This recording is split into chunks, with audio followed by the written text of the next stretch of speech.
Recording studio बहुत घाट। Music by DJ विकास सीतामढ़ी।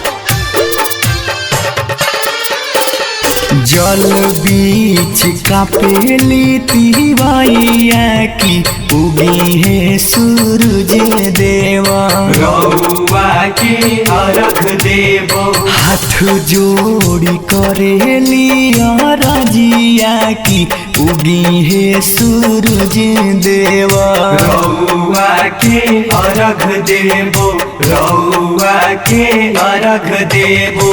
जल बीच कापेली तिवाइया की उगी है सूरज देवा। रउआ के अर्घ देबो हाथ जोड़ी करेली राजिया की उगी है सूरज देवा। रउआ के अर्घ देबो रउआ के अर्घ देबो।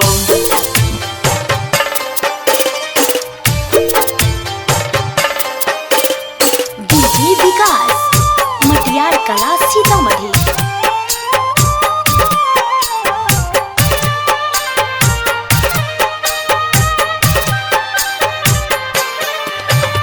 सेनुरा के लाज रखी है करी हाथ जोड़िया।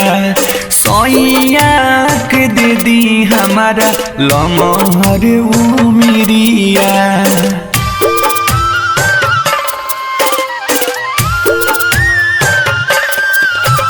सेनुरा के लाज रखी है करी हाथ जोड़िया।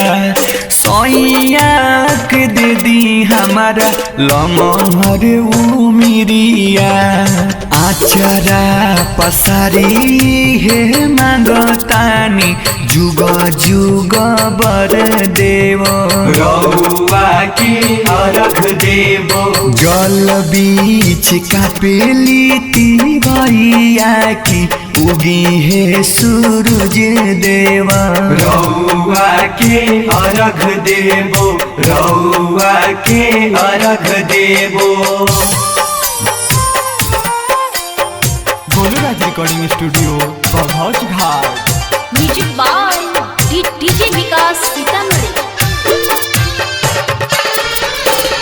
हरदम खुश रहे घरवा आंगनवा। धामयौरी धरिया की इहे बा कहनावा।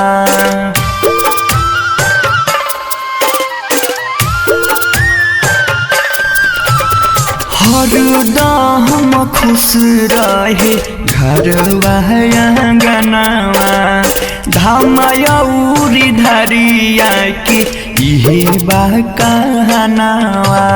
श्री राम नवनीत गोहरा बेले उगी है सूरज देवा।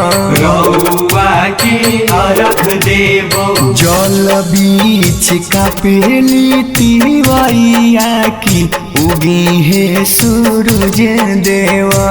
रउआ के अर्घ देबो रउआ के अर्घ देबो।